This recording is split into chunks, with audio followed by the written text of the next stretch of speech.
French revolution. Revolution तो मुझे भी करना है अपने घर पे। 7 बजे बोल के 4 बजे उठा दे। तो हम पढ़ने वाले हैं हिस्ट्री क्लास 9 का चैप्टर 1 द फ्रेंच रेवोल्यूशन।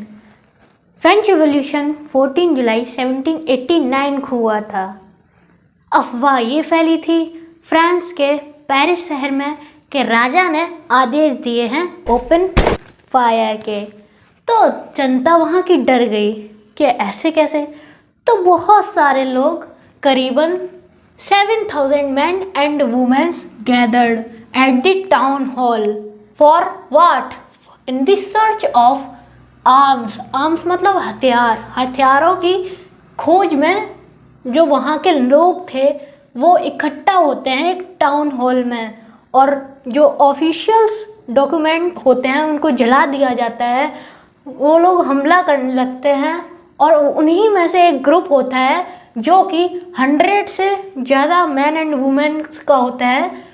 वो जाता है बास्टील प्रिजन, बास्टील की जेल में। तो बास्टील की जेल में उसका जो कमांडर होता है उसको वो लोग मार देते हैं, फिनिश, टपका डालते हैं भाई। और बास्टील की जेल में 7 कैदी होते हैं बस, ऑल्दो उन्हें भी वो लोग छुड़वा लेते हैं। अब ये सब हो क्यों रहा था? सिर्फ एक रोटी के टुकड़े के लिए। जो ब्रेड के प्राइसेस थे वो आसमान चूम रहे थे। अब इन लोगों ने बास्टील प्रिजन को अपना मेन टारगेट क्यों बनाया?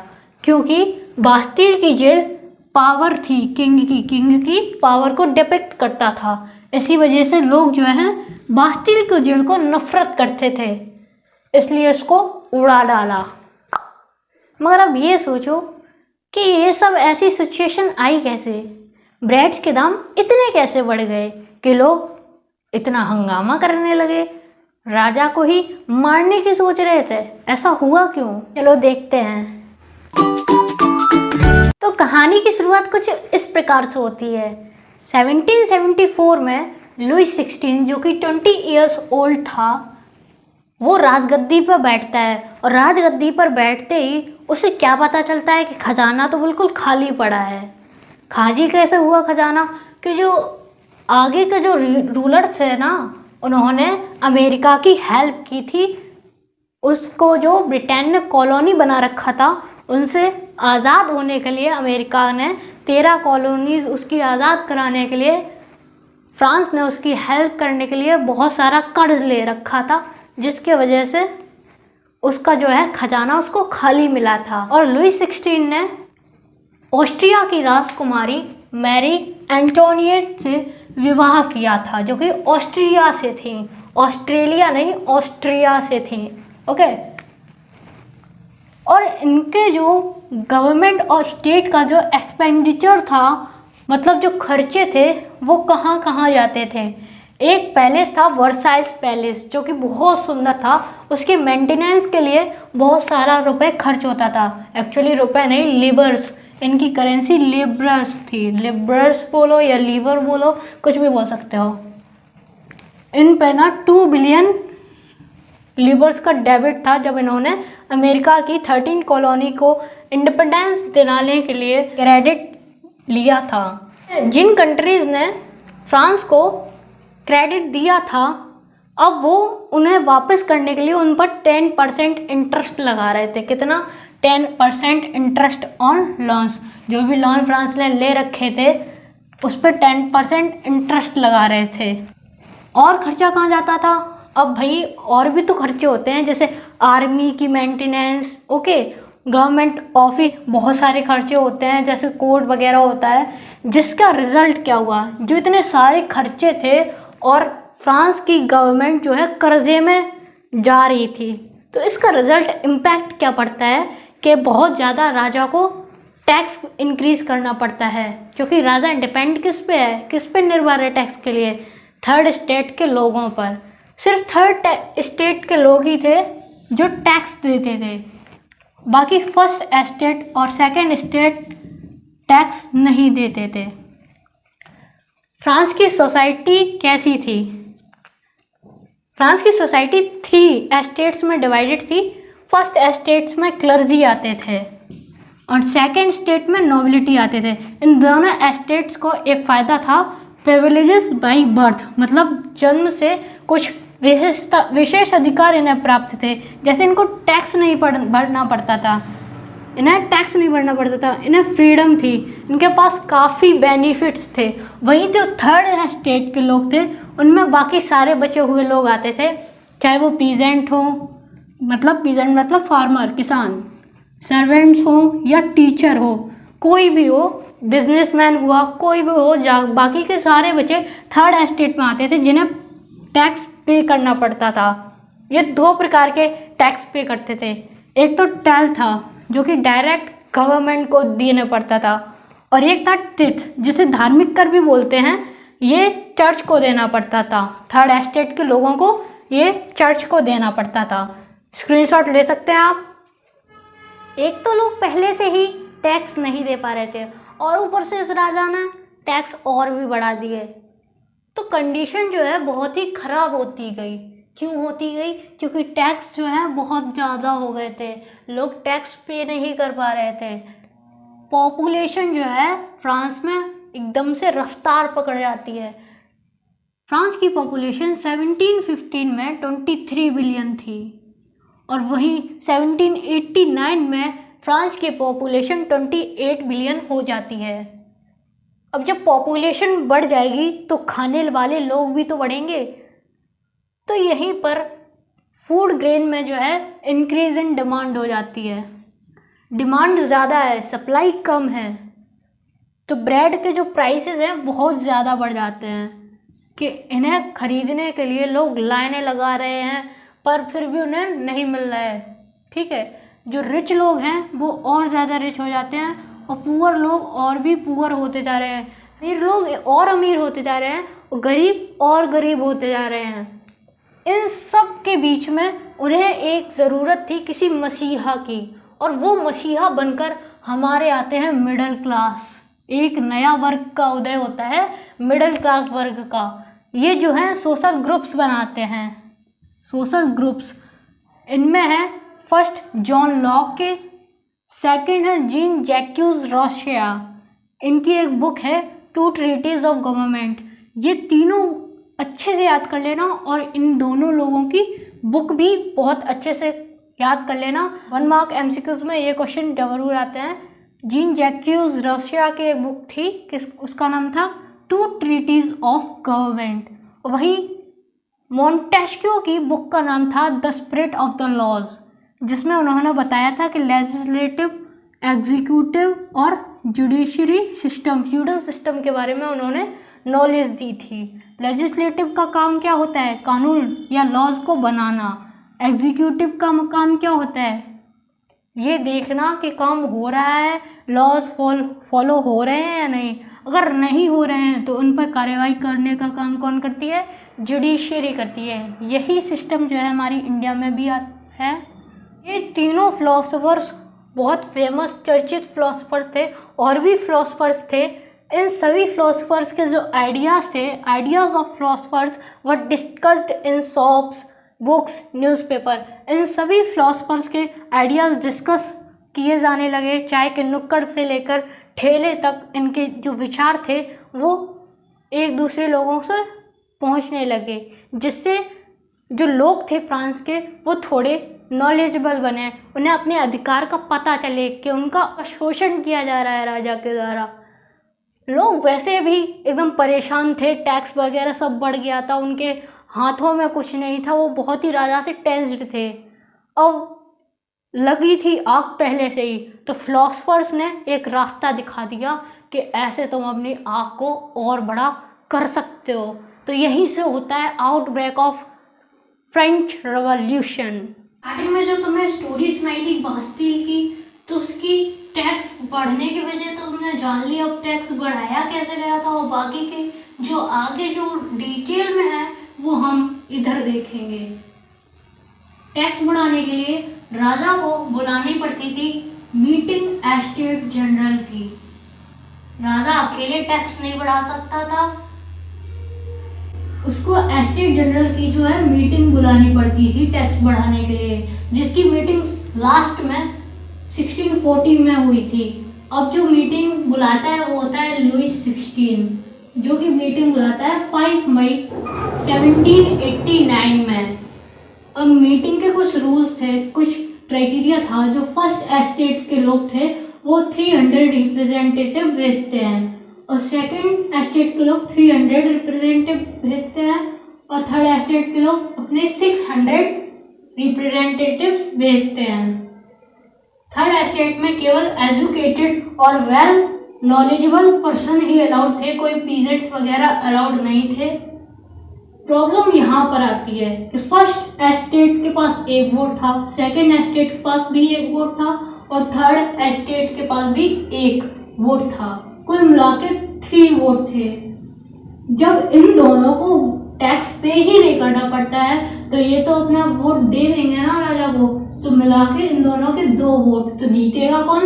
ऑब्वियसली ये दोनों स्टेट की वजह से राजा की टैक्स वाली जो है वो लग जाएगी, टैक्स इम्प्लीमेंट हो जाएगा। लेकिन यहाँ हमारे थर्ड एस्टेट के लोग डिमांड करते हैं। क्या डिमांड करते हैं? 1 पीपल 1 वोट। वो डिमांड करते हैं एस्टेट के अकॉर्डिंग नहीं, 1 पीपल 1 वोट रखिए। लेकिन राजा को ये मंजूर नहीं होता है। राजा उनकी जो डिमांड है उसको रिजेक्ट कर देते हैं। रिजेक्ट होने के बाद, डिमांड उनकी रिजेक्ट होने के बाद उन्हें बहुत बुरा लगता है, जिसके प्रोटेस्ट में वो असेंबली से बाहर निकल आते हैं।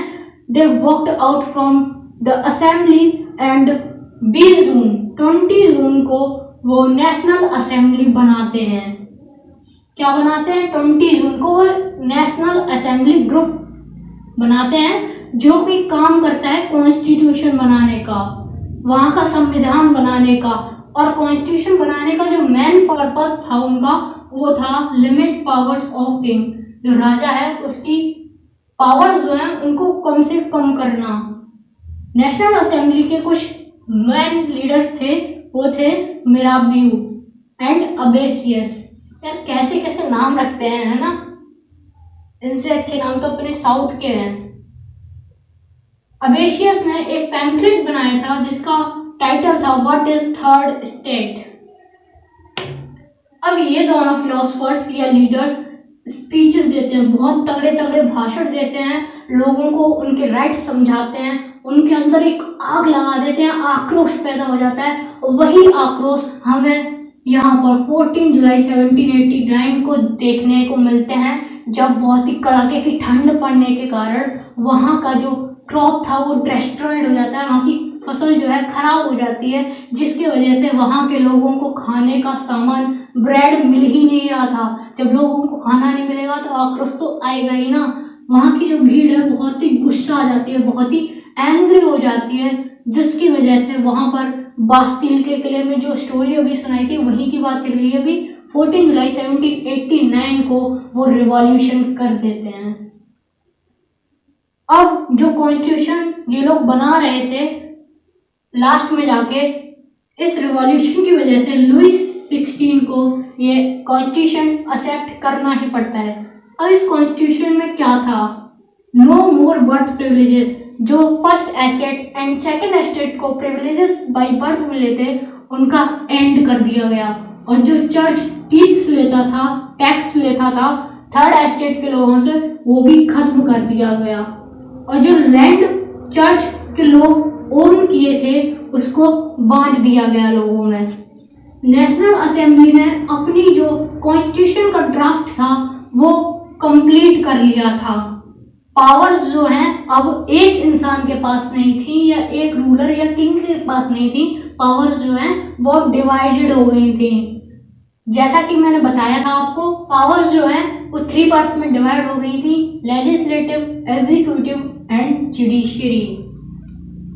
अब देखो प्रॉब्लम कहाँ पे आती है।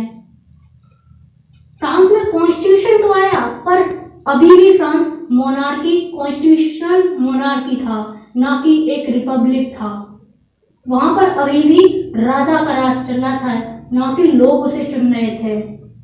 और एक प्रॉब्लम आती है जब उन्हें 1791 में कंस्ट्रक्टेड कॉन्स्टिट्यूशन से जो पावर्स मिलती हैं, राइट्स मिलते हैं, उनमें सिर्फ उन्हीं ओनली मैन को राइट था जो कि 25 ईयर्स के थे, जो कि वोट डाल सकते थे वही लोग डाल सकते थे जो 3 दिन के लेबर के बराबर टैक्स पे करते हैं, जो ज़्यादा टैक्स पे करते हैं। इसका मेन एम रिच पीपल को राइट देना था। इसलिए प्रॉब्लम्स अभी भी बहुत सारी थी। माना कि कॉन्स्टिट्यूशन बन गया, लेकिन जो आम लोगों की समस्याएं थी वो अभी भी खत्म नहीं हुई थी। हालांकि लुईस 16 ने कॉन्स्टिट्यूशन पर साइन कर दिया था, लेकिन लुईस 16 अभी तक वेला बैठा था इस सोच में कि शायद मुझे और पावर्स मिल जाए, और पावर्स की मांग की वजह से वो सीक्रेट निगोशिएशंस चालू कर देता है अपने पड़ोसी देश प्रूशिया से। लेकिन इससे पहले कि वो लुईस 16 कुछ कर पाता, उससे पहले नेशनल असेंबली ने वार डिक्लेयर कर दिया ऑस्ट्रिया और प्रूशिया के बीच में। जो युद्ध था वो देशभक्ति की आड़ में आर्मी ज्वाइन करने लगे और देशभक्ति वाले गाने गाने लगे, जिसमें बहुत फेमस गाना था मर्सिलेस। जब मेंस आदमी फाइट कर रहे थे तो औरतें घर पर बैठ के लिविंग अर्न कर रही थी। ये सब होने के बाद लोग खुश नहीं होते हैं, क्योंकि उनके पास राइट्स नहीं होते हैं, फ्रीडम नहीं होते हैं। वो कॉन्स्टिट्यूशनल मोनार्की से खुश नहीं होते हैं। अब उन्हें मोनार्की को हटा के रिपब्लिक बनाना अपने देश को चाहते हैं। और यहाँ पर अब पॉलिटिकल क्लब्स बनते हैं। यहाँ पर वुमेन्स भी अपने पॉलिटिकल क्लब्स बनाती हैं, जिनमें सबसे फेमस पॉलिटिकल क्लब था जैकोबिन क्लब्स, जिसके लीडर का नाम था मैक्सिमिलियन रॉबespierre। ये नाम अच्छे से याद करो, ये बहुत ही इम्पोर्टेंट नाम है, मैक्सिमिलियन रॉबespierre। 10 अगस्त 1792 को जैकोबिन क्लब के सारे लीडर्स और मेंबर्स मिलकर अटैक करते हैं किंग के महल में और एक नई असेंबली का गठन करते हैं, जिसका नाम होता है कन्वेंशन असेंबली। क्या होता है कन्वेंशन असेंबली? 21 सितंबर 1792 को कन्वेंशन असेंबली बनाते हैं। वो मोनार्क को पूरी तरह से ख़त्म करके रिपब्लिक कर देते हैं। वहीं पर लुईस 16 को ख़त्म कर दिया जाता है, टपका दिया जाता है, इसका विकेट गिरा दिया जाता है। और जो लड़ाई चल रही थी वोट के ऊपर कि हमें वोट प्राप्त होना चाहिए, सभी, चाहे वो अमीर हो चाहे गरीब, all man of 21 years age, 21 साल के सभी आदमियों को ये राइट मिल गया कि वो वोट डाल सकते हैं। कब मिला था ये राइट? 1793 को। लेकिन एक प्रॉब्लम अभी भी है, आदमियों को मिल गया, all man have rights now, but womens का क्या? वुमेन्स के पास अभी भी राइट्स नहीं थे। हमने देखा जैकोबिन क्लब का लीडर मैक्सिमिलियन रॉबespierre ने ये सब करवाया था, उसकी लीडिंग में ये सब हुआ था। तो अब रूल करता है रॉबespierre, मैक्सिमिलियन रॉबespierre। इसके कार्यकाल को, इसके टाइमलाइन को 1973 से 1974 को रीन ऑफ टेरर का मतलब है आतंक का समय कहा जाता है। इसने इक्वालिटी के नाम पर आतंक मचा रखा था। इसने सारे ग्रेन्स पर जो प्राइस थे वो फिक्स्ड कर दिए। मैडम या सर वाले सारे चीज़ों को, सारे नोटेशंस को हटा के उसने सिटोइन जिसका मतलब सिटीजन होता है, उसको कर दिया। चर्चेस को डिस्ट्रॉय कर दिया, चर्चेस को ख़त्म करके उसने बैराक्स बनवाए, ऑफिस खुलवाए, और उसने एक इक्वालिटी ब्रेड भी निकाला जो कि बहुत ही घटिया क्वालिटी का होता था। सबको इसको इक्वालिटी ब्रेड ही लेना पड़ता था। उसने इक्वालिटी को इतना प्रॉस्पेरस किया, इतना बढ़ाया चढ़ाया कि ये इक्वालिटी ना रह के सभी का शोषण बन गई, और इसने सब पे कंट्रोल कर रखा था। जो भी व्यक्ति इसके खिलाफ बोलता था उसको वो गुलेटिन कर देता था। फिर एक वक्त आता है कि इसको कॉन्स्टिट्यूशन असेंबली के द्वारा गुलेटिन किया जाता है 1794 में। एक्चुअली गुलेटिन एक मशीन होती है जिस पोल पर ब्लेड लगा होता है, जो आदमी होता है उसको ऐसे लिटा दिया जाता है, उसके सर को ऐसे खच से काट दिया जाता है। इसकी पिक तुम यहाँ देख सकते हो। अब ये सब होने के बाद रॉबेस्पियर का भी एंड हो जाता है, लुई 16 भी ख़त्म हो चुका होता है और जो पॉलिटिकल पावर्स जो होती हैं फ्रांस की वो 5 एग्जीक्यूटिव मेंबर्स में बढ़ जाती है और एक डायरेक्टरी में बढ़ जाती हैं। यहाँ पर बहुत ज़्यादा पॉलिटिकल इंस्टेबिलिटी आ जाती है, उथल पुथल हो रखी है। वहीं पर इसका फ़ायदा नेपोलियन बोनापार्टे उठाता है जो कि एक मिलिट्री डिक्टेटर होता है। ये लोगों को दिखाता है जैसे मैं एक लीडर हूँ, इनकी आस हूँ, लेकिन लास्ट में ये भी ऐसा ही इन्हीं के जैसा सबके जैसा निकलता है, कोई ये अच्छा बच्चा नहीं होता है। अब हमने इस पूरे चैप्टर में मोस्टली मेंस की बात की, लेकिन हमने देखा कि अभी भी एक चीज़ गड़बड़ है, अभी भी वुमेन्स को राइट नहीं मिले। तो जानते हैं फ्रांस की आज़ादी में वुमेन्स का कितना बड़ा हाथ था। मोस्टली थर्ड एस्टेट की वुमेन्स को वर्क करना पड़ता था, काम करना पड़ता था, जैसे डोमेस्टिक सर्वेंट, किसी के घर पर काम करना, बर्तन वगैरह मांजने का, फ्रूट सेलिंग का काम करते थे। उन्होंने अपने हक के लिए लड़ाई लड़ी और उन्होंने कुछ सोसाइटीज़ फॉर्म की, जिसमें एक बहुत ही फेमस सोसाइटी थी जिसका नाम था the society of revolutionary Republican women. आओ इसे डिटेल में समझते हैं। वैसे वुमेन से एक जोक याद आ रहा है, तो अर्ज किया है, एक लड़की कहती है कि मैं तुम्हारे पीछे पीछे साया की तरह चलूँगी। फिर लड़का जवाब देता है, ओए मुझे पहले ही पता था कि तू भूतनी है। बहुत घटिया जोक था, सारा मूड खराब कर दिया। चलो छोड़ो, हम देखते हैं कि वुमेन्स ने फाइट क्यों की थी और उनकी डिमांड्स क्या थी। वुमेन्स की डिमांड्स थी पॉलिटिकल राइट्स दिए जाएं, जितने मेंस को पॉलिटिकल राइट्स मिले हुए हैं उतने ही राइट्स उन्हें दिए जाएं। उन्हें चाहिए था वोट, राइट टू वोट, जो कि मेंस के पास भी था। एक अच्छी सी सरकार बनने के बाद उन्हें ले दे के बस इतना राइट मिलता है कि वो स्कूलिंग कर सकती हैं, वो स्कूल जा सकती हैं, और डाइवोर्स को लीगल बना दिया गया both for man and women. और उन्हें एक चीज़ मिलती है कि उनके फादर उनको फोर्स नहीं कर सकते हैं कि मैरिज उन्हें किससे करती है, वो अपनी इच्छा से अपना वर चुन सकती हैं। समझ रहे हो? ड्यूरिंग रिंग ऑफ टेरर, जब आतंक का समय था 1793 से 1794, जब मैक्सिमिलियन रॉबेस्पियर का टाइम था, तब वुमेन क्लब्स को बैन कर दिया गया था। उसने वुमेन्स के क्लब्स को बैन कर दिया था बिल्कुल। लेकिन एक प्रॉब्लम अभी भी थी, उन्हें ये सब प्रॉफिट्स तो मिल रहे थे, लेकिन उनकी जो मेन डिमांड थी वोट का अधिकार, वो उन्हें अभी भी नहीं मिला था। जो मिलता है उन्हें बहुत सालों बाद 1946 में मिलता है उन्हें ये अधिकार, right to vote. Jacobins clubs ने एक बहुत ही अच्छा कार्य किया था जिसे बोलते हैं एबॉलिशन ऑफ स्लेवरी। स्लेवरी क्या होता है? एक स्लेव ट्रेड होती है जो कि फ्रेंच कॉलोनीज में ऑफिशियली की जाती थी। इसे ट्रायंगुलर स्लेव ट्रेड के नाम से जानते हैं, ट्रायंगुलर स्लेव ट्रेड। यहाँ समझो क्या होता था। यहाँ पर यूरोप है, यूरोप में आपका फ्रांस पड़ता है और ये आपका अफ्रीका है।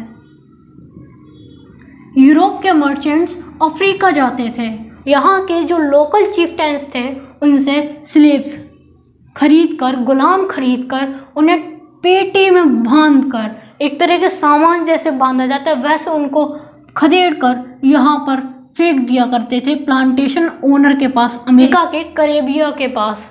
तो यहाँ पर जो प्लांटेशन ओनर्स थे उनको ज़रूरत के लिए इन्हें यहाँ बेच दिया करते थे। प्लांटेशन ओनर्स का मतलब है जिनके पास बहुत सारी ज़मीन होती है और उन्हें स्लेव्स चाहिए होते हैं उनकी ज़मीन पर वो प्रोड्यूस कर सकें क्रॉप्स वगैरह। यहाँ से यूरोप के फ्रांस वाले, यहाँ से यूरोप के मर्चेंट्स यूरोप की नीड्स लाइक इंडिगो, शुगर वगैरह वगैरह वगैरह सारी कवर करते थे।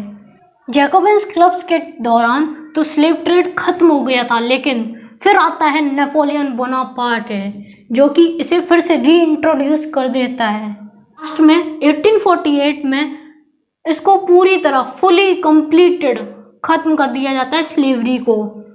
नेपोलियन बोनापार्टे ने 2 अच्छे काम किए। एक तो प्राइवेट प्रॉपर्टी प्रोटेक्शन, जो हमारी प्रॉपर्टी वगैरह होती है उसको प्रोटेक्शन मिल गया था, और यूनिफॉर्म सिस्टम ऑफ वेट, जैसे आज हम किलो में तौलते हैं, है ना, तो वो एक यूनिफॉर्मिटी है। जैसे 1 kg सोना अगर तुम यहाँ खरीदो तुम्हें वही मिलेगा, तुम यूएई में खरीदो तुम्हें उतना ही मिलेगा।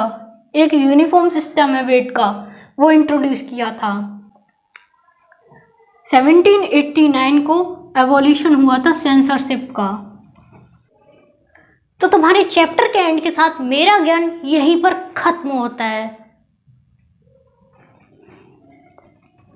अल्लाह सोने का अधिकार ले लो। हाँ मुझे चाहिए। तो मैं चला सोने का अधिकार लेने, बाय। और हाँ सब्सक्राइब कर देना। Hey kid, don't ever let them get inside your head. They'll tell you what to do in life instead.